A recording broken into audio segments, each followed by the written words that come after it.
So ayan mga idol, panoorin natin to. Bali ito ay karera ng mga big bike. Ito ay Kawasaki ZX-10R at Hayabusa. So ito panoorin na natin.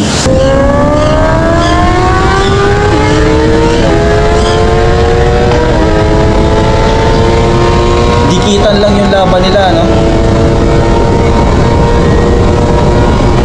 Oh, nagdidikit lang. Halos tabla lang.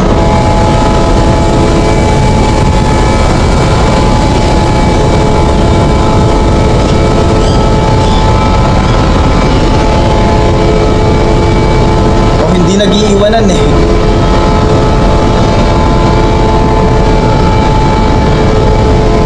So yun, bali tabla lang yung laban. So ito panoorin naman natin to, bali Hayabusa versus GSX-R 1000R. So ito panoorin natin kung sino yung mananalo.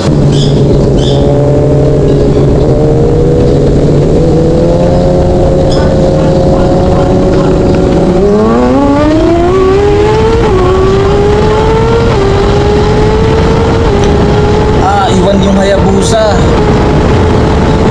Ang layo, poste-poste ang layo. Talo yung Hayabusa.